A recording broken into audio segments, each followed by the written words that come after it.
దేవుని పరిశుద్ధ నామమునకు మహిమ కలుగును గాక. వచ్చిన మీ అందరికీ కూడా నా హృదయపూర్వక వందనాలు తెలియజేస్తున్నాను. ఈ సమయంలో కొద్ది నిమిషాలు దేవుని వాక్యాన్ని మనం విందాము. ఈ ప్రపంచంలో మనం చూసినట్లయితే రెండు గుంపులు మనకు కనపడుతూ ఉంటారు. ఒక గుంపు ఏంటి అంటే విజయము సాధించినటువంటి గుంపు. ఈ విజయము సాధించిన వారికి హృదయంలో ఎలా ఉంటుంది అంటే వారికి ఉల్లాసము ఆనందము పొంగుతుంది, ఉల్లాసంతో వారి హృదయము ఉప్పొంగుతుంది.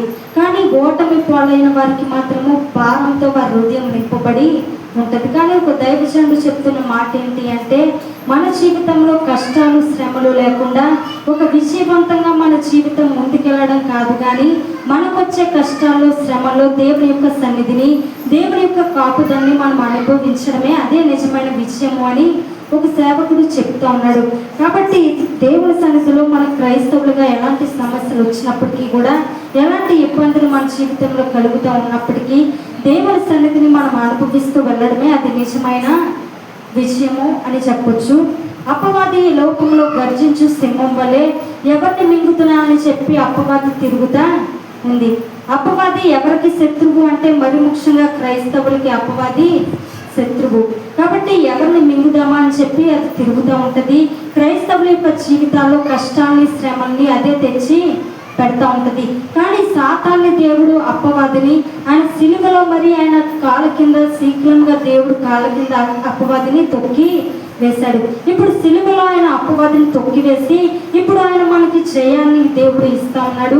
దేవుడు అంటా ఉన్నాడు, నేను మీకు జయాన్ని ఇచ్చాను కాబట్టి మీరు భయపడవలసిన అవసరం లేదు, మీరు ఓటమి పాలవుతున్నారని చెప్పి భయపడాల్సిన అవసరం లేదు, ఎందుకంటే నేను మీకు జయాన్ని ఇచ్చాను అని చెప్పి దేవుడు చెప్తా ఉన్నాడు.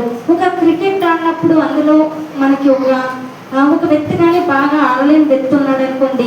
ఇప్పుడు ఆ వ్యక్తి అనుకుంటా ఉంటాడు, బాగా ఆడే వ్యక్తులు ఉన్నప్పుడు వీరు ఉన్నారు కదా, ఒకవేళ నేను ఆడపోయినా కూడా ఈ వ్యక్తి ఉన్నాడు కాబట్టి ఈ వ్యక్తి మంచిగా ఆడి గెలిపిస్తాడు, ఈ వ్యక్తి ఉన్నప్పుడు మనం ఆ వ్యక్తిలో కొట్టుకోవచ్చు అని చెప్పేసి ఒక వ్యక్తి అనుకుంటాడు. ఇప్పుడు మనం కూడా ఓటమి పాలు అవుతూ ఉన్నప్పటికీ, మన జీవితంలో మనము విజయం సాధించలేకపోతూ ఉన్నప్పటికీ కూడా దేవుడు అంటా ఉన్నాడు, నేను సిలువలో అపవాది నా కాళ్ళ కింద తొక్కి నేను మీకు జయాన్ని ఇచ్చాను అని దేవుడు చెప్తా ఉన్నాడు. వాక్యాన్ని మనం చదువుకున్నాము. మొదటి యోహాను రాసిన పత్రిక 4వ అధ్యాయము 4వ వచనం చదువుకున్నాము.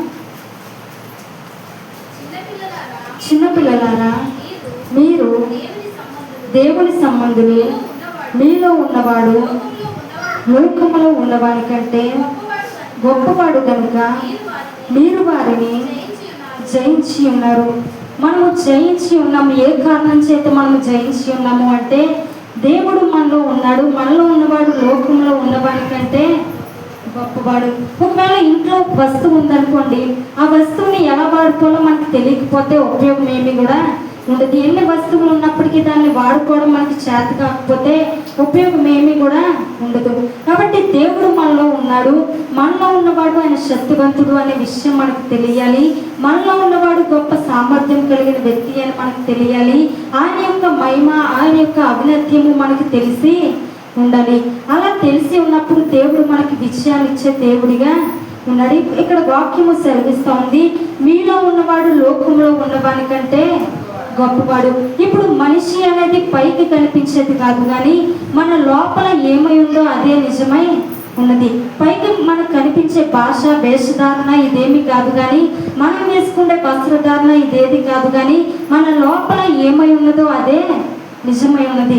కాబట్టి మనలో ఉన్నవాడు లోకంలో ఉన్నవాడి కంటే కూడా గొప్పవాడు. ఈ లోకంలో మనకున్న శత్రువుల కంటే మన దేవుడు గొప్పవాడు. ఈ లోక సంబంధమైన వారి కంటే కూడా మనలో ఉన్నటువంటి దేవుడు చాలా గొప్పవాడు. కాబట్టి మనం ఈ విషయాన్ని గమనించగలగాలి. మనలో ఉన్న దేవుడు గొప్పవాడు కాబట్టి నేను దేనికి కూడా భయపడవలసిన అవసరం లేదు అని మనం గమనించగలగాలి. కానీ చాలా మంది కృంగిపోతూ ఉంటారు, నిరాశ చెందుతూ ఉంటారు, దిగులు పడుతూ ఉంటారు. ఎందుకంటే వారిలో ఉన్న దేవుడి గురించి వారికి ఇంకా పూర్తిగా అవగాహన అనేది లేదు. చాలా మంది కృంగిపోతూ నిరాశ చెందుతూ నిస్పృహలోకి వెళ్ళిపోతా ఉంటారు. కానీ దేవుడు చెప్తా ఉన్నాడు, మీలో ఉన్నవాడు లోకంలో ఉన్నవాడి కంటే కూడా గొప్పవాడు అని వాక్యము మనకి సెలవిస్తూ ఉంది. దావీదును మనం చూసినప్పుడు, దావీదు యొక్క జీవితాన్ని మనం చూసినప్పుడు, గొలియాతు మీదకి యుద్ధానికి వెళ్ళేటప్పుడు నిజానికి దావీదుకి సామర్థ్యం ఏమీ కూడా లేదు. అతను చూస్తే గొలియాతు చూస్తే చాలా ఎత్తుగా ఉన్నాడు, దావీదుని చూస్తే ఏమో చాలా చిన్నవాడిగా ఉన్నాడు. ఇప్పుడు ఇలాంటి సమయంలో గొలియాతు మీదకి యుద్ధానికి వెళ్ళాల్సిన సమయం వచ్చినప్పుడు దావీదు తన యొక్క ఎత్తుని తాను చూసుకోవట్లేదు, లేకపోతే తన యొక్క బలాన్ని తాను చూసుకోవట్లేదు. కానీ దావీదు అనుకుంటా ఉన్నాడు, నాలో ఉన్నవాడు గొప్పవాడు, నన్ను నడిపించేవాడు గొప్పవాడు, నాకు కాపరిగా ఉండి నన్ను నడిపించే దేవుడు గొప్పవాడు అని చెప్పి తనలో ఉన్నటువంటి దేవుణ్ణి చూసుకుంటూ ముందుకి వెళ్ళాడు. విశ్వాసంతో దావీదు ముందుకెళ్ళాడు కాబట్టి విజయాన్ని తన జీవితంలో సాధించగలిగి ఉన్నాడు. ఒకవేళ ఆ విశ్వాసం లేకపోతే అతని జీవితంలో విజయం వచ్చేది కాదు. గొలియాతు మీదకి ఎప్పుడు కూడా యుద్ధానికి ఎప్పటికీ వెళ్ళి ఉండేవాడు కాదు. నిజానికి ఫిలిస్తీన్ల మీద ఇశ్రాయేలుకి జయం అనేది వచ్చి ఉండేదే కాదు. తన ఎత్తుని తన బలాన్ని చూసుకుంటూ నాకు కూడా మరి ఏట్లు ఉన్నప్పుడు, నాకు కూడా డాల్ ఉన్నప్పుడు, దాన్ని నేను మెయింటైన్ చేయగలిగినప్పుడు, దాన్ని నేను యాంగిల్ చేయగలిగినప్పుడు, అలాంటి సమయంలో నేను యుద్ధానికి వెళ్తానులే, అప్పుడు ఈ గొలియాతు మీదకి యుద్ధానికి వెళ్తాను, ఇప్పుడైతే నేను వెళ్ళాల్సిన అవసరం లేదు అనుకుంటే అతనికి జయం అనేది వచ్చి ఉండేదే కాదు. కానీ దావీదు విశ్వాసంతో ముందుకెళ్ళాడు. తనలో ఉన్న దేవుని మీద నమ్మకం అతను ఉంచాడు. నేనైతే బలహీనుడు అయి ఉండొచ్చు, నాకైతే బలం లేకపోయి ఉండొచ్చు, కానీ నాలో ఉన్న దేవుడు మాత్రం గొప్పవాడు, నాకు కాపరిగా ఉండి నన్ను నడిపిస్తున్న దేవుడు గొప్పవాడు, ఇప్పుడు నా దేవుడు నాకు విజయాన్ని ఇస్తాడు అని చెప్పి ఒక గొప్ప విశ్వాసంతో దావీదు ముందుకెళ్ళాడు. కాబట్టి అతని జీవితంలో మరి ఒక గొప్ప కార్యాన్ని, గొప్ప విజయాన్ని పొందుకున్నట్లుగా మనము పరిశీలన చేస్తూ ఉంటాం. హల్లెలూయా. ఎబ్రీ రాసిన పత్రికలో విశ్వాసుల జాబితా 11వ అధ్యాయం మొత్తాన్ని మనం చదివితే అక్కడ విశ్వాసుల యొక్క జాబితా మనకు కనపడుతుంది. విశ్వాసుల యొక్క పేర్లు, ఎవరైతే మరి వారు ఉన్నటువంటి విశ్వాసంతో, దేవుడికి వారి మీద ఉన్నటువంటి నమ్మకంతో, మరి ఎవరైతే అసాధ్యాలను సుసాధ్యపరిచే కార్యాలు చేయగలిగినంత గొప్ప విశ్వాసం కలిగి ఉన్నారో ఆ విశ్వాసుల పేర్ల జాబితా అంతా కూడా మనకి ఎబ్రీ గ్రంథము 11వ అధ్యాయంలో మనకి కనపడుతూ ఉంటుంది. ఇప్పుడు శ్రేష్ఠులైన విశ్వాసుల గురించి కూడా దేవుడు రాశాడు, అలాగే భ్రష్టులైనటువంటి వారిని గురించి కూడా బైబిల్ గ్రంథంలో దేవుడు రాసి ఉంచాడు. ఇప్పుడు విశ్వాసుల గురించి, శ్రేష్ఠుల గురించి దేవుడు ఎందుకు రాశాడు అంటే వారిని దేవుడు మనకు ముందుగా మాదిరిగా మనకు ఉంచాలని చెప్పి వారిని గురించి మనము పాఠాలు నేర్చుకోవాలి, వారి వల్ల మనం కూడా విశ్వాస జీవితంలో ముందుకెళ్ళాలి అని చెప్పి విశ్వాసుల్ని మనకి మాదిరిగా మన ముందు ఉంచాడు, వారిని రాయించాడు. అలాగే యోధా రాసిన పత్రికలో కూడా దేవుడు భ్రష్టులైన వారిని కూడా మనకి హెచ్చరికగా దేవుడు ఉంచి ఉన్నాడు. యోధా రాసిన పత్రిక అందులో 1వ అధ్యాయం ఉంటుంది. ఆ 1వ అధ్యాయంలో 11వ వచనాన్ని మనం చదువుతాము. అయ్యో వారికి శ్రమ, వారు కయ్యేలు నడిచిన మార్గమున నడిచిరి, బహుమానము పొందవలనని బిలాము నడిచిన తప్పు త్రోవలో అతురముగా పరిగెత్తిరి, హోరాము చేసినట్లు తిరస్కారము చేసి నశించిరి. ఇక్కడ 3 వ్యక్తులు మనకు కనపడుతూ ఉన్నారు. వీరు ఎవరు అంటే భ్రష్టుల పేర్లు దేవుడు రాసి ఉన్నాడు. ఇక్కడ 3 వ్యక్తులు మనకు కనపడుతూ ఉన్నారు. మొదటి వ్యక్తి పేరు ఏంటి అంటే కయ్యేను మనకు కనపడుతూ ఉన్నాడు. ఈ కయ్యేను ఎలాంటి భ్రష్టత్వం చేశాడు, ఏ మార్గంలో ఈ కయ్యేను నడిచాడు అంటే ఇప్పుడు ఇతనిలో అసూయ అనేది ఉంది, ఇతనిలో కోపము అనేది ఉంది, అలాగే ఇతరులను చూసి వారగలేని తనం అనేది ఇతనిలో ఉంది. తన తమ్ముడి మీద కక్ష పెట్టుకుని పగతో తమ్ముడిని చంపి మొట్టమొదటి హంతకుడిగా కయ్యేను కనపడతా ఉన్నాడు. కాబట్టి ఎంత భ్రష్టమైన స్థితిలో ఉన్నాడు అంటే హత్య చేసి చాలా క్రూరమైనటువంటి హృదయము కలిగి కఠినంగా తన యొక్క తమ్ముడిని చంపేసి ఇప్పుడు హంతకుడిగా ఈ వ్యక్తి మనకు కనపడతా ఉన్నాడు. ఇప్పుడు ఇలాంటి వ్యక్తిని దేవుడు అడుగుతా ఉన్నాడు, కయ్యేను నీ తమ్ముడు ఎక్కడా అని చెప్పి దేవుడు అడుగుతా ఉన్నాడు. ఇప్పుడు కయ్యేను అడిగిన దేవుడే మనల్ని కూడా అడుగుతా ఉన్నాడు. ఈ ప్రశ్న ఏంటి అంటే నీ ఇంటి వారు ఎక్కడా అని దేవుడు అడుగుతా ఉన్నాడు. దేవుడు కయ్యేను అడిగాడు కదా, నీ తమ్ముడు ఎక్కడా అని చెప్పి కయ్యేను అడిగాడు. ఇప్పుడు మనల్ని కూడా అడుగుతా ఉన్నాడు, నీ భర్త ఎక్కడ ఉన్నాడు, నీ పిల్లలు ఎక్కడ ఉన్నారు దేవుడు అడుగుతా ఉన్నాడు. మనమైతే మందిరానికి వస్తున్నాం, మనమైతే దేవుల్లో ఉన్నాము, పర్లేదు, మరి మన కుటుంబంలో ఎక్కడుంది, పిల్లలు ఎక్కడ ఉన్నారు? సాయంత్రం 4ంటికి బండి వేసుకుని యవనస్తులు బయటకు వెళ్తారు. ఎక్కడికి అని అడిగితే అక్కడికి అని చెప్తారు. ఎక్కడికి అంటే అక్కడికి ఎక్కడికి, అది వారికి తప్ప ఎవరికి తెలీదు. వెళ్ళిన వాళ్ళు 4 గంటలకు వెళ్ళిన వాళ్ళు 11 గంటలకో 10 గంటలకో ఇంటికి వస్తారు. అప్పటి వరకు ఎక్కడెక్కడో తిరిగి ఇంటికి వస్తారు. ఈ లోపు ఇంట్లో తల్లికి కూడా తెలియదు పిల్లలు ఎక్కడికి వెళ్ళారు, ఎక్కడ తిరుగుతున్నారు అనే విషయం తల్లికి కూడా తెలియకుండా ఉంటుంది. కానీ దేవుడు నిన్ను అడుగుతా ఉన్నాడు, నీ కుటుంబం ఎక్కడుంది, నీ బిడ్డలు ఎక్కడ ఉన్నారు అని దేవుడు అడుగుతా ఉన్నాడు. వారి ఆత్మీయ స్థితిని నువ్వు పట్టించుకోవాలి. నీ ఆత్మీయ స్థితిని నువ్వు పట్టించుకుంటే సరిపోదు, కానీ నీ కుటుంబంలో నీ భర్త ఆత్మీయ స్థితి ఎలా ఉంది, నీ బిడ్డల యొక్క ఆత్మీయ స్థితి ఎలా ఉంది అనే విషయాన్ని కూడా నువ్వు పట్టించుకోగలిగి ఉండాలి. ఇప్పుడు కయ్యేని దేవుడు అడుగుతా ఉన్నాడు, నీ తమ్ముడు ఎక్కడా అని చెప్పినప్పుడు కయ్యేని అంటా ఉన్నాడు, నేనేమైనా నీ తమ్ముడికి కావలివానా అని చెప్పేసి అంటా ఉన్నాడు. నిజానికి తమ్ముడిని చంపింది ఈ వ్యక్తే, ఇతనే తమ్ముడిని చంపాడు. చంపినప్పుడు దేవుడు అడిగినప్పుడు అయ్యా నేను చంపాను అని చెప్పి అడిగుంటే సరిపోయి ఉండేది. కన్నీళ్ళు గార్చి దేవుని క్షమాపణ అడిగుంటే అతనికి క్షమాపణ దొరుకుండేది. కానీ ఇప్పుడు క్షమాపణ అడగకుండా పైగా అంటా ఉన్నాడు, నా తమ్ముడికి నేను ఏమైనా కావలివానా. ఎంత భ్రష్టత్వంలో అతను ఉన్నాడు చూడండి. దేవుడికి ఎంత దూరమైన స్థితిలో, దేవుడి పట్ల ఎంత అవివేకంగా జీవిస్తున్న స్థితిలో కయ్యేను ఉన్నాడో మనకి స్పష్టంగా కనపడుతూ ఉంది. ఇప్పుడు ఆ తమ్ముడికి వచ్చిన బాధ్యత లేదు, ఇప్పుడు తప్పుని ఒప్పుకోవట్లేదు, కానీ పైగా అంటా ఉన్నాడు, నా తమ్ముడికి నేనేమి కావలివాణ్ణి కాదు అని చెప్పేసి అంటా ఉన్నాడు. మన కుటుంబానికి వచ్చిన బాధ్యత మనకి ఉండాలి. బైబిల్ గ్రంథంలో మరొక స్త్రీ మనకు కనపడుతూ ఉంటుంది. ఆమె ఎవరు అంటే మిర్యాము. ఇప్పుడు మిర్యాము ఎవరు అంటే మోషే యొక్క అక్క. ఇప్పుడు మోషేని జమ్ముపెట్టులో పెట్టి తన తల్లి నైలు నదిలో విడిచిపెడుతుంది. విడిచిపెట్టిన తర్వాత ఇప్పుడు మిర్యాము ఒక పక్క నుండి తన తమ్ముడికి ఏమవుతుంది, తన తమ్ముడికి ఎలాంటి పరిస్థితి సంభవిస్తుంది అని చెప్పి దూరాన నిలబడి ఆమె చూస్తా ఉంటుంది.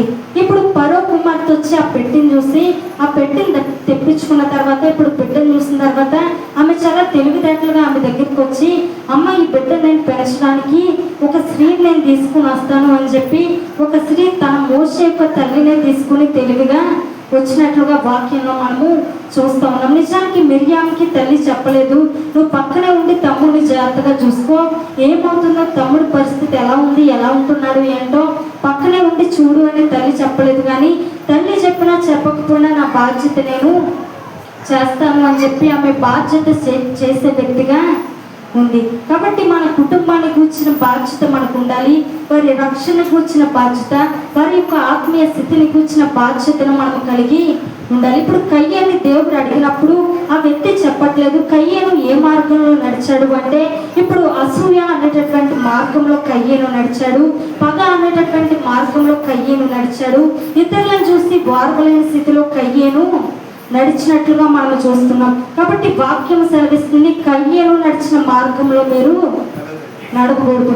కయ్యేను నడిచిన మార్గంలో మనము నడకూడదు. చాలా మంది అదే పరిస్థితిలో ఉన్నారు. ఎలాంటి పరిస్థితి అంటే, ఒకరిని చూసి బాధపడేటటువంటి స్థితిలో, అసూయ, పగ, కోపము, ద్వేషము కలిగినటువంటి స్థితిలో ఇప్పుడు అసూయ అనే మార్గంలో నడుస్తూ ఉన్నారు, కోపము అనే మార్గంలో నడుస్తూ ఉన్నారు, ఇతరులను చూసి బాధపడలేని స్థితిలో ఆ మార్గంలో నడుస్తా ఉన్నారు. అదే మార్గంలో మనం నడిచాము అంటే ఆఖరికి ఆ మార్గం ఉంటే మనం వెళ్ళిపోయిన తర్వాత ఆఖరిలో ఒక అంచు ఉంది, ఆ అంచు వచ్చిన తర్వాత మనము లోయలో పడిపోతాము. అదే మార్గంలో అయితే ఆఖరిలో మనకి నాశనం ఉంది అనే విషయాన్ని మనము గమనించాలి. కాబట్టి మన మార్గాన్ని మనం మార్చుకోవాలి. ఆ కయ్యేను నడిచిన మార్గంలో మనం వెళ్ళకూడదు, కానీ మన యొక్క మార్గాన్ని మనము మార్చుకుని వేరే మార్గంలో మనము నడిచేవారిగా ఉండాలి. కయ్యేను అదే మార్గంలో నడిచాడు. నడిచిన తర్వాత తన తమ్ముడిని చంపాడు. ఇప్పుడు చంపిన తర్వాత అతనికి ఎలాంటి స్థితి వచ్చిందంటే, దేశ దిమ్మరిగా అతను మిగిలిపోయాడు. ఒక నాశనకరమైనటువంటి జీవితం అతనికి కలిగింది. కాబట్టి మన మార్గాన్ని మనము మార్చుకునే వారిగా ఉండాలి. ఇప్పుడు తర్వాత అక్కడ ఇంకో వ్యక్తి కనపడుతూ ఉన్నాడు, చదువుదాము. బహుమానము పొందవలని బిలాము నడిచిన తప్పు త్రోవలో ఆతురముగా పరిగెత్తి చూడండి. ఇప్పుడు బిలాము నడిచిన మార్గంలో కూడా మనము నడకూడదు. బిలాము ఎలాంటి మార్గంలో నడిచాడు అంటే, బహుమానము పొందవలని చెప్పి ఆ మార్గంలో నడిచాడు. బహుమానము పొందాలని చెప్పి. ఇప్పుడు ఈ బిలాము ఎలాంటి వ్యక్తి అంటే ఇశ్రాయేల్ ప్రజలకి ప్రవక్తగా ఉన్నాడు. ఇప్పుడు ఇశ్రాయేల్ ప్రజలకి ప్రవక్తగా ఉన్నటువంటి ఈ బిలాము ఇప్పుడు దేవుని ప్రజల్ని ఆశీర్వదించవలసినటువంటి స్థితిలో ఈ వ్యక్తి ఉన్నాడు. కానీ ఈ వ్యక్తి చేస్తున్న పని ఏంటి అంటే మోయాబు రాజు అయినటువంటి బాలాకు మరి అతనికి ఒక బహుమానము పంపించి ఇప్పుడు దేవుని ప్రజల్ని మీరు శపించాలి, నువ్వు శపించాలి, నేను నీకు బహుమానాలు ఇస్తాను, కొన్ని విలువైన వస్తువులు నీకు ఇస్తాను, వీటన్నిటినీ కూడా నువ్వు తీసుకుని ఈ వస్తువులు ఈ బహుమానాలను తీసుకుని ఇశ్రాయేల్ ప్రజల్ని నువ్వు శపించాలి. ఎందుకంటే ఇశ్రాయేల్ ప్రజలకి దేవుడు తోడుగా ఉన్నాడు, ఇశ్రాయేల్ ప్రజల్ని దేవుడు ఆశీర్వదించాడు కాబట్టి వారికి విజయము కలుగుతూ ఉంది. కాబట్టి మేమేమో ఓడిపోతా ఉన్నాము, వారేమో గెలుస్తూ ఉన్నారు, కాబట్టి నువ్వు వారిని శపిస్తే వారు ఓడిపోతారు, మేము గెలుస్తాము అని చెప్పి కొన్ని బహుమానాలు బిలాంకి మరి బాలాకు పంపించాడు. పంపించినప్పుడు ఇప్పుడు ఆ బహుమానాల కొరకు బిలాము చేస్తున్న పని ఏంటి అంటే వారిని శపించడానికి ఆ వ్యక్తి సిద్ధపడిన వ్యక్తిగా ఉన్నాడు. శపించడానికి సిద్ధపడినప్పుడు ఇప్పుడు మార్గం మధ్యలోకి వెళ్తా ఉంటే మార్గం మధ్యలో దేవుడు దేవదూతను పంపించాడు. ఇప్పుడు అగ్ని కణాలను పట్టుకుని ఇప్పుడు అక్కడ దేవదూతలు నిలబడినట్లుగా మనము వాక్యంలో చూడగలము. నిజానికి శపించడానికి వ్యక్తి సిద్ధపడ్డాడు. ఇప్పుడు చాలా సిద్ధపడి కొండ మీదకి వెళ్ళి ఇప్పుడు వారిని శపించాలని చెప్పి నోరు తెరుస్తూ ఉంటే దేవుడు శాపాన్ని ఇవ్వట్లేదు కానీ ఆశీర్వాద వచనాన్ని దేవుడు ఇస్తూ ఉన్నాడు. బహుమానాల కొరకు ఈ వ్యక్తి లొంగిపోయిన వ్యక్తిగా మనకు కనపడతా ఉన్నాడు. బహుమానాల కొరకు ఆ మార్గంలో నడిచే వ్యక్తిగా మనకి బిలాము కనపడతా ఉన్నాడు. చాలా మంది బహుమానాల కొరకు లొంగిపోతా ఉంటారు, చాలా మంది బహుమానాల కొరకు పరిగెడతా ఉంటారు. బహుమానం వస్తుందని తెలిస్తే కొంచెం లాభం ఏమైనా వస్తుందని తెలిస్తే ఇప్పుడు న్యాయాన్ని కూడా అన్యాయాన్ని కూడా న్యాయంగా మార్చడానికి చాలా మంది ఇష్టపడుతూ ఉంటారు. ఇప్పుడు న్యాయాన్ని అన్యాయం చేయొచ్చు, అన్యాయాన్ని న్యాయంగా కూడా చేయొచ్చు, రెండింటిని ఎలాగైనా కూడా మార్చేయచ్చు. సూట్ కేసులతో కేసులు కూడా మేము గెలిచేస్తాము, డబ్బు ఉంటే డబ్బుతో మేము దేన్నైనా కూడా చేస్తాము అని చెప్పి అనుకునేవారు కూడా ప్రపంచంలో లేకపోలేదు. కాబట్టి ఈ వ్యక్తి డబ్బు కోసము ఇప్పుడు న్యాయాన్ని కూడా అన్యాయంగా మార్చడానికి ఇప్పుడు దేవుడు ఆశీర్వదించిన ప్రజల్ని శపించడానికి ఈ వ్యక్తి సిద్ధపడిన వ్యక్తిగా ఉన్నాడు. ఈ మార్గంలో కూడా మనం నడడానికి వీల్లేదు. అలాగే తర్వాత చదువుదాము. కోరావు చేసినట్లు తిరస్కారము చేసి నశించిరి. ఇప్పుడు కోరావు నడిచిన మార్గంలో కూడా మనం నడవడానికి వీలు లేదు. కోరావు ఎలా ఉన్నాడు అంటే ఇప్పుడు మోషే ఆరోను ఇద్దరు కూడా దేవుని పరిచయం చేస్తవారు ఉన్నారు. దేవుడు ఇచ్చిన పిలుపుని బట్టి దేవుడు ఇచ్చినటువంటి బాధ్యతను బట్టి వారు దేవుని పనిలో నమ్మకంగా సాగిపోతూ ఉంటే ఇప్పుడు కొంతమంది ప్రజలు వారికి విరోధంగా ఆలోచన చేస్తూ ఉన్నారు. వారికి కొంతమంది విరోధంగా ఉన్నప్పుడు ఆ విరోధస్తులతో ఈ వ్యక్తి కూడా కలిసినట్లుగా మనము చూస్తూ ఉంటాము. ఆ విరోధస్తులతో కలిసి ఈ వ్యక్తి కూడా మోషేకి అహరోనుకి విరోధంగా ఈ వ్యక్తి మాట్లాడుతూ ఉన్నాడు. చాలా మంది దేవునికి విరోధంగా మాట్లాడుతూ ఉంటారు, సేవకులకు కూడా విరోధంగా మాట్లాడుతూ ఉంటారు, దేవుని పనులకు కూడా విరోధంగా మాట్లాడుతూ ఉంటారు. ఎందుకంటే ఎవరి నాయకత్వం కింద కూడా మేము ఉండము, ఎవరి కింద ఉండడం మాకు ఇష్టం లేదు, కాబట్టి మా మాటే పైన ఉండాలి, మేమే పైన ఉండాలని చెప్పి ఆలోచన చాలా మందికి ఉంటుంది. ఇంట్లో పిల్లలు ఉన్నారనుకోండి, తల్లిదండ్రుల మాటకి ఏమాత్రం కూడా విధేయత చూపించరు. తల్లి మాట నేను వినక్కర్లేదు, తండ్రి మాట నేను వినక్కర్లేదు, వారి నాయకత్వం కింద నేను ఉండక్కర్లేదు, నాకు నేనే నాయకుడిని, ఏదైనా కూడా నేను చేసుకోవచ్చు అని చెప్పి కొంతమంది ముందుకి వెళ్ళిపోతా ఉంటారు. కాబట్టి కోరావు కూడా అదే అనుకుంటా ఉన్నాడు. ఇప్పుడు ఈ వ్యక్తి పెద్ద నాయకుడిలా ఫీల్ అయిపోయి ఇప్పుడు మోషేకి అహరోనుకి విరోధంగా సలుగుతూ ఉంటే ఇప్పుడు భూమి నెరవేర్చింది. విడిచిన తర్వాత భూమి వారిని మింగినట్లుగా మనము వాక్యంలో చూస్తూ ఉంటాం. కాబట్టి భ్రష్టుల పేర్లను దేవుడు బైబిల్ గ్రంథంలో రాశాడు. తర్వాత విశ్వాసుల జాబితా కూడా దేవుడు శ్రేష్ఠులైన వారి పేర్లు కూడా బైబిల్ గ్రంథంలో రాసి పెట్టి దేవుడు ఉంచాడు. మనం ఎలా ఉండాలి, మన విశ్వాసం ఎలా ఉండాలి చెప్పండి? ఏదో భ్రష్టుల్లాగా మనం కూడా ఏదో జీవితాంతం ఏదో జీవించి మన జీవితాలు అర్థాంతంగా మనం ముగించడము దేవుని చిత్తం కాదు. కానీ విశ్వాసుల వీరులా మనం కూడా ఉండాలి.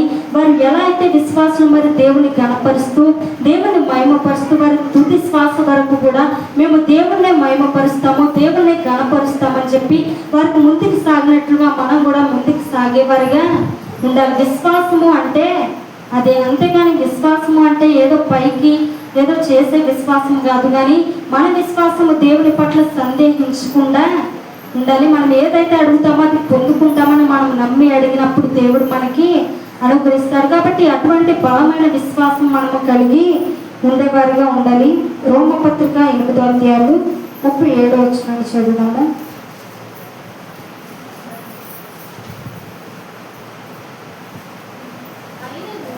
అయినను మనలను ప్రేమించిన వారి ద్వారా మనము వీటన్నిటిలో అత్యధిక విజయం పొందుచున్నాము. సరండి, ఇప్పుడు వాక్యము సెలవిస్తూ ఉంది, మనల్ని ప్రేమించిన వారి ద్వారా మనము వీటన్నిటిలో కూడా అత్యధికమైన విజయము పొందుచున్నాము.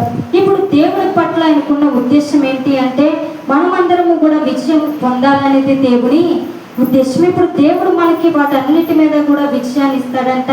ఆ విజయము ఎలాంటిది అంటే అత్యధికమైనటువంటి విజయము. ఏదో విజయాన్ని ఇస్తాను అని చెప్పి దేవుడు అనట్లేదు, కానీ అత్యధికమైన విజయాన్ని దేవుడు ఇస్తానంటున్నాడు. ఇప్పుడు ఈ అత్యధికమైన విజయాన్ని మనం పొందడానికి కారణము ఏంటి అంటే మనల్ని ప్రేమించిన దేవుని ద్వారా మనము పొందుకుంటామంట. దేవుని ప్రేమను మనము పొందుకోగలిగిన వారిగా ఉంటే, దేవుని ప్రేమను మనము అనుభవించగలిగితే, దేవుని ప్రేమలో మనం ఉంటే, దేవుని ప్రేమను మనము ఆ ప్రేమ యొక్క లోతు ఎంతో మనము తెలుసుకుంటే, ఆ ప్రేమ ద్వారా దేవుడు మనకి విజయాన్ని ఇస్తానంటున్నాడు. కానీ చాలా మంది దేవుని ప్రేమను పక్కన పెట్టి లోక ప్రేమల కొరకు పరిగెట్టేవారు చాలా మంది ఉన్నారు. లోక ప్రేమ కొరకు పాకులాడేవారు చాలా మంది ఉన్నారు. వారి జీవితంలో విజయం అనేది ఇంకా కలగట్లేదు. ఎందుకు ఇంకా మాకు ఓటమి కలుగుతూ ఉంది, ఇంకా ఎందుకు మేము విజయాన్ని చూడలేకపోతా ఉన్నాము అంటే వారి జీవితంలో ఇంకా విజయం చూడలేకపోవడానికి కారణము దేవుడి ప్రేమని వారు ఇంకా అనుభవించలేనటువంటి స్థితిలో ఉన్నారు. ఇంకా లోక ప్రేమల కోసమే వారు ప్రాకులాడుతూ లోక ప్రేమలోనే వారు జీవించేవారుగా ఉన్నారు. కాబట్టి ఈ అత్యధికమైనటువంటి విజయాన్ని వారు ఇంకనూ పొందలేకపోతా ఉన్నారు. కాబట్టి దేవుడు చెప్తా ఉన్నాడు, దేవుడు మనకి అత్యధికమైనటువంటి విజయాన్ని దేవుడు ఇవ్వాలని ఆయన ఆశపడతా ఉన్నాడు. అదే పత్రికలో మొదటి 31వ వచనం చదువుదాము. ఇట్లుండగా ఏమందును దేవుడు మన పక్షమున ఉండగా మనకు విరోధి ఎవడు? దేవుడు మన పక్షంగా ఉంటే మనకి విరోధి ఎవడు? ఒకవేళ అందరూ మన పక్షంగా ఉన్న దేవుడు మన పక్షంగా లేకపోతే అది వ్యర్థం. కానీ దేవుడే మనకి పక్షంగా ఉంటే మనకి విరోధి ఎవరు కూడా ఉండనే ఉండరు. కాబట్టి దేవుడు మన పక్షంగా ఉన్నాడు.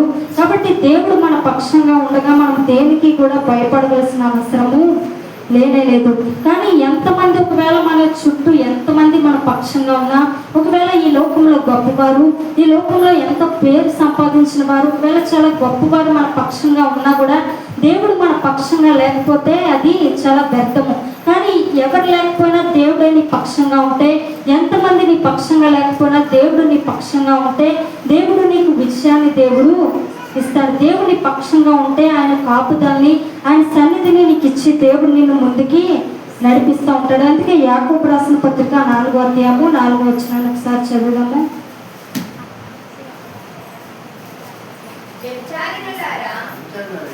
వ్యభిచారులారా, ఈ లోక స్నేహము దేవునితో వైరమని మీరు ఎరుగరా? ఇంకా లోకాన్ని ప్రేమిస్తూ ఉంటే, లోకాన్ని స్నేహిస్తూ ఉంటే, లోక స్నేహం అంట దేవుడితో వైరము. ఒకవేళ లోకంతో నువ్వు స్నేహం చేస్తూ దేవుడికి నువ్వు దూరమై ఉన్నవేమో. ఒకవేళ నువ్వు మనుషులకి దగ్గరగా ఉన్నా, ఒకవేళ నువ్వు దేవుడికి దూరం అయిపోతే, నువ్వు మనుషులకి ఎంతైతే దగ్గర అవుతా ఉన్నావో దేవుడికి నువ్వు అంత దూరము అయిపోతూ ఉన్నావు. ఇప్పుడు దేవుడి వాక్యము సెలవిస్తూ ఉంది, ఈ లోకముతో స్నేహము చేయగోరువాడు ఇప్పుడు దేవునికి శత్రువు అనే వాక్యము సెలవిస్తూ ఉంది. నువ్వు లోకంతో స్నేహం చేస్తూ ఉంటే నువ్వు ఎలా మారుతున్నావంటే దేవునికి శత్రువుగా నువ్వు మారిపోతా ఉన్నావు. కాబట్టి ఎవరు నీ పక్షంగా లేకపోయినా దేవుడు నీ పక్షంగా ఉంటే నిన్ను దేవుడు తప్పిస్తాడు, దేవుడే నిన్ను రక్షిస్తాడు. ఎవరు నిన్ను రక్షించలేరు, ఎవరు నిన్ను తప్పించలేరు. కానీ దేవుడు నీ పక్షంగా ఉన్నప్పుడు ఆయన నిన్ను తప్పిస్తాడు, ఆయన నిన్ను రక్షిస్తాడు. హల్లెలూయా. శతకు మేషకు అబేద్నెగో అనేవారు ఇప్పుడు అగ్నిగుండంలోకి వారు వెళ్ళారు. అగ్నిగుండంలోకి వెళ్ళిన తర్వాత ఇప్పుడు నెబుకద్నెజరు బంగారు ప్రతిమ నిలబెట్టించి, ఇప్పుడు ఎవరైతే బంగారు ప్రతిమకు నమస్కరించారో వారిని తీసుకొని వెళ్ళి అగ్నిగుండంలో వేస్తామని చెప్పేసి చెప్పారు. ఇప్పుడు చెప్పినప్పుడు శ్రద్ధకు మేషకు అభ్యర్థించు వారు చెప్తా ఉన్నారు, ఒకవేళ మమ్మల్ని తీసుకుని వెళ్ళి అగ్నిగుండంలో వేసినా కూడా మమ్మల్ని రక్షించడానికి మా దేవుడు సమర్థుడు. ఒకవేళ ఆయన రక్షించకపోయినా కూడా పర్లేదు, ఒకవేళ రక్షించకపోతే మా ప్రాణమైనా విడిచిపెడతాం, కానీ నువ్వు నిలబెట్టించినటువంటి ఈ బంగారు ప్రతిమకు మేము నమస్కారము చేయము అని చెప్పేసి వారు అన్నప్పుడు ఇప్పుడు రాజుకి ఇంకా కోపం బాగా పెరిగింది. ఇప్పుడు ఎప్పుడైతే వీరు మాట వినకుండా ఎప్పుడైతే ఇలా మాట్లాడుతూ ఉన్నారో రాజు కోపం పెరిగింది. ఇప్పుడు కోపం పెరిగిన తర్వాత ఇప్పుడు అగ్నిని 7 అంతలు మరి అధికంగా వారు పెంచమని చెప్పాడు. ఇప్పుడు మంట పెంచారు, 7 అంతలు అధికంగా వారు పెంచారు. పెంచినప్పుడు ఇప్పుడు వారికి మరణం అంటే భయం కలగాలి కదండి. ఎవరికైనా మరణం అంటే భయము కలుగుతుంది. కాబట్టి ఇప్పుడు మరణం అవుతాము అన్నప్పుడు వీరికి భయం అనేది కలగాలి. పైగా ఆ వేడి యొక్క మంట కూడా వారికి తెలిసి ఉండొచ్చు. పక్కన ఉన్నప్పుడు పొయ్యి దగ్గర ఉన్నప్పుడు ఆ వేడి శాఖ మనకి తగులుతూ ఉంటుంది. కాబట్టి ఇప్పుడు భయంకరమైనటువంటి వేడి శాఖ వారికి తగిలి ఉండొచ్చు. అయినప్పటికీ కూడా వారు ఏమీ భయపడట్లేదు, కానీ మా దేవుడు మమ్మల్ని తప్పిస్తాడు, ఒకవేళ తప్పించకపోయినా కూడా మేము ప్రాణమైనా కూడా విడిచిపెడతాం, మా దేవుడు రక్షించడానికి ఆయన సమర్థుడు, ఒకవేళ మమ్మల్ని రక్షిస్తేనే దేవుడు అని మేము అనము, ఆ అగ్నిగుండంలోకి వెళ్లకుండా మమ్మల్ని కాపాడితేనే దేవుడు అని చెప్పి మేము అనము. చాలా మంది ఎలా ఉంటారు అంటే మేలు చేస్తేనే దేవుడు అని చెప్పేసి అంటారు, మేలు చేస్తేనే గొప్ప దేవుడు అని చెప్పేసి అంటారు. ఒకవేళ మనము అనుకున్న మేలు మనకి జరగకపోతే, ఒకవేళ మనం అనుకున్నది ఒకవేళ మనకు కానీ రాలేకపోతే మనం అనుకుంటా ఉంటాం, ఇంకా దేవుడు ఏం చేశాడు, నాకేమీ కూడా దేవుడు చేయలేదు అని చెప్పేసి అంటూ ఉంటాం. కానీ మేలు జరిగితేనే ఆయన గొప్పవాడు కాదు, కానీ మేలు చేయకపోయినా కూడా ఆయన గొప్పవాడే. హల్లెలూయా. ఇప్పుడు మీరు అంటా ఉన్నారు మమ్మల్ని తప్పిస్తేనే ఆయన దేవుడు అని మేము అనము, ఒకవేళ తప్పించకపోయినా ఈ అగ్నిగుండంలోకి మేము వెళ్ళినా కూడా మా దేవుడు సమర్థుడే అని చెప్పి వారు అంటా ఉన్నారు. అంటా ఉన్నప్పుడు దేవుడు 4వ వ్యక్తిగా వారి మధ్యలోకి దేవుడు వచ్చి నిలబడ్డాడు. నిజానికి ఒకవేళ అగ్నిగుండంలోకి వెళ్లకుండా వారిని తప్పించుంటే నిజానికి దేవుడి యొక్క గొప్పతనము వారికి మాత్రమే తెలిసిండేది తప్ప అక్కడ ఉన్న ఎవరికి కూడా తెలిసిండేది కాదు. కాబట్టి ఇప్పుడు వారందరికీ కూడా తెలియాలి అంటే వీరు శ్రమలోకి వెళ్ళాలి, అగ్నిగుండంలోకి వీరు వెళ్ళాలి. చాలా మంది క్రైస్తవుల్ని చాలా మంది అంటూ ఉంటారు, మీరు క్రైస్తవులు కదా, మీకు ఎందుకు ఇన్ని శ్రమలు వస్తూ ఉన్నాయి, మాకేం రావట్లేదు కదా, మీకే ఎందుకు కష్టాలు వస్తూ ఉన్నాయి అని చెప్పేసి అంటూ ఉంటారు. కానీ కష్టం వచ్చినప్పుడు దేవుడు తన మహిమని తెలియజేస్తూ ఉంటాడు. క్రైస్తవుని కష్టాలు గుంటా శోధనలు గుంటా తీసుకుని వెళ్ళినప్పుడే దేవుని యొక్క మహిమ ఎలాంటిది అనేది ప్రచురపరచబడుతుంది. కాబట్టి ఒకవేళ వారు అగ్నిగుండంలోకి వెళ్ళకపోయి ఉంటే దేవుని యొక్క సామర్థ్యత, దేవుని యొక్క గొప్పతనం అక్కడ ఉన్న వారు ఎవరికి కూడా తెలిసి ఉండేది కాదు. కానీ అగ్నిగుండంలోకి దేవుడు తీసుకుని వెళ్ళి దేవుడు మహిమని తెలియజేశాడు. ఇప్పుడు వారికి మాత్రమే కాదు, అక్కడ ఉన్న వారు అందరికీ కూడా తెలిసింది. దేవుడు 4వ వ్యక్తిగా నిలబడినప్పుడు వారు ఆశ్చర్యపోయారు. దేవుని యొక్క గొప్పతనము వారందరికీ కూడా తెలిసినట్లుగా మనము చూస్తూ ఉన్నాం. హల్లెలూయా. కాబట్టి కష్టాలు వచ్చినా కూడా మనము ఇటువంటి విశ్వాసాన్ని మనం కలిగి ఉండాలి. కష్టాలు వచ్చినా శోధనలు వచ్చినా ఏమొచ్చినా కూడా మనల్ని విడిపించేవాడు, మనల్ని తప్పించేవాడు మనకి తోడుగా ఉన్నాడు అనే విషయాన్ని మనము తెలుసుకోగలగాలి. హల్లెలూయా. యెషయా గ్రంథము 63వ అధ్యాయము 9వ వచనాన్ని చదువుదాము.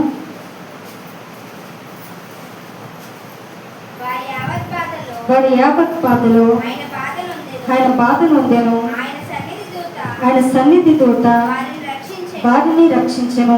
మన ప్రభు ఎవరు అంటే మన యావత్ బాధలో కూడా ఆయన బాధ నొందినటువంటి దేవుడు. మన బాధని ఆయన పూర్తిగా అర్థం చేసుకోగలిగినటువంటి దేవుడు. ఒకసారి మన బాధ ఎవరికి తెలియదు, మన బాధ మన తల్లిదండ్రులకి తెలియదు, భర్త బాధ భార్యకి తెలియదు, భార్య బాధ భర్తకి తెలీదు, మన కుటుంబీకులకి మన బాధ తెలీదు, వారు మనల్ని అర్థం చేసుకోలేరు. కానీ దేవుడు మాత్రం మన ప్రతి పరిస్థితిని కూడా అర్థం చేసుకుంటూ ఉన్నాడు. మన ప్రతి బాధని కూడా దేవుడు అర్థం చేసుకునే దేవుడిగా ఉన్నాడు.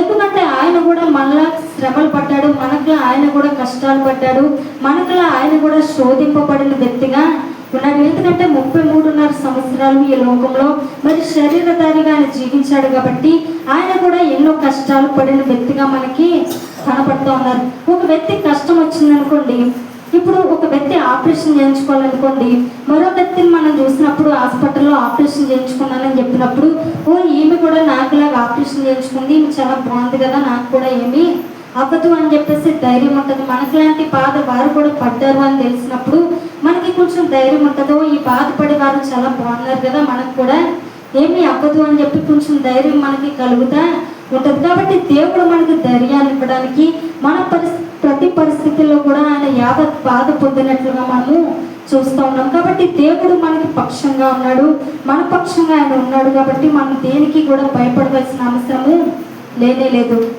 ఒక అరణ్యము అంట ఒక ఎలుగుబంటి ఉందంట.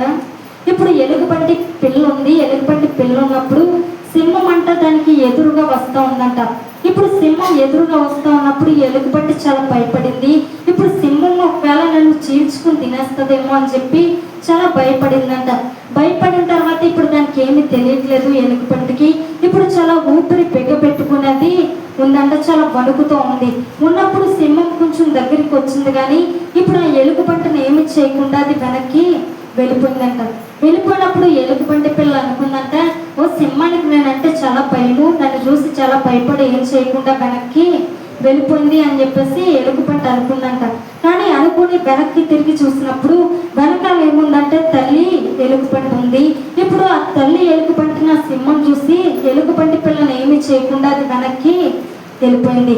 ఇప్పుడు ఎలుగుబంటి పిల్ల తల్లిని చూసి సింహం వెనక్కి వెళ్ళిపోయినట్లుగా ఇప్పుడు మనకు ముందుగా మన వెనకాల ఎవరు ఉన్నారు అంటే మన పరలోకపు తండ్రి ఆయన ఉన్నాడు. దేవుడు మన పరలోకపు తండ్రి. ఆయన విలువైన రక్తాన్ని మన కొరకు చిందించి మన కొరకు వెలగట్టి ఆయన మనల్ని కొనుక్కున్నాడు. మనం ఆయన సొత్తు. కాబట్టి మన దేహము దేవుని మందిరమై ఉంది.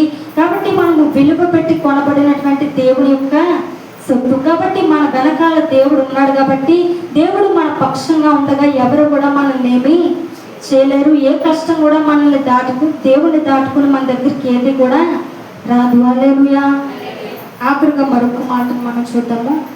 ఎబ్రీ రాసిన పత్రిక 13వ అధ్యాయం 5వ వచనం చదువుదాము. ధనాపేక్ష లేని వారై మీకు కలిగిన వాటితో తృప్తి పొంది ఉండడి, నేను ఏమాత్రమును విడువను, నేను ఎన్నడూ ఎడబాయను అని ఆయనే చెప్పాను కదా. ఇప్పుడు దేవుడు చెప్తా ఉన్నాడు, నిన్ను ఏమాత్రము కూడా విడువను అని దేవుడు చెప్తా ఉన్నాడు. నిన్ను విడువను అని చెప్పి ఏదో మామూలుగా చెప్పట్లేదు, కానీ నిన్ను ఏమాత్రము కూడా విడువను అని చెప్పి దేవుడు చెప్తా ఉన్నాడు. ఇప్పుడు కొంతమంది స్నేహితులు ఉంటారు. స్నేహితులు ఉన్నప్పుడు వారు ఎలా ఉంటారు అంటే, క్లాస్లో నా బెస్ట్ ఫ్రెండ్ నువ్వేరా, జీవితం అంతా నీతోటే నేను ఉంటాను, నీతోటే కలిసి ఉంటాను, నేను ఎప్పుడు కూడా విడిచిపెట్టను అని చెప్పేసి అంటారు. కానీ ఒక సంవత్సరం అయిన తర్వాత వారు వదిలి వెళ్ళిపోతూ ఉంటారు. ఇప్పుడు కొత్తగా పెళ్ళైనప్పుడు పెళ్ళికి ముందు వాగ్దానాలు చాలా మంది చేస్తూ ఉంటారు. ఇప్పుడు ప్రేమించుకునేవారైతే ఇంకా బాగా వాగ్దానాలు చేస్తూ ఉంటారు. అక్కడ ఇన్స్టాగ్రామ్లో అక్కడ ఇక్కడ కాపీ కొట్టి కవితలు కూడా బాగా రాస్తూ ఉంటారు. నేను అలా చూసుకుంటాను అలా చూసుకుంటాను అని చెప్పి కవితలు కూడా రాసుకుంటూ ఉంటారు. ఒక అమ్మాయి ఒక అబ్బాయి ఉన్నారు, వారికి పెళ్ళి అయిందంట. పెళ్ళికి ముందు ఆ అబ్బాయి అయితే చర్చికి వెళ్ళే వ్యక్తి కాదు, మందిరానికి వెళ్ళడు, వాక్యం అంటే పెద్ద ఏమీ కూడా తెలీదు. కానీ పెళ్ళి అయిపోయిన తర్వాత మందిరానికి రావడం మొదలు పెట్టాడంట. మందిరానికి రావడం మొదలు పెట్టిన తర్వాత ఇప్పుడు చర్చికి వచ్చి కూర్చున్నాడు. వచ్చినప్పుడు పాస్టర్ గారు వాక్యం చెప్తా ఉన్నారు. వాక్యం చెప్తా ఉన్నప్పుడు పాస్టర్ గారు ఏ వాక్యం చెప్తా ఉన్నారు అంటే పరమగీతాలు వాక్యం చెప్తా ఉన్నారు. పరమగీతాలు వచనాలు ఒక్కొక్కటి చదివిస్తూ ఉన్నప్పుడు ఆ వచనాలు వింటూ ఉన్నప్పుడు యవనస్తుడికి ఎక్కడో విన్నట్లుగా అనిపిస్తూ ఉంది.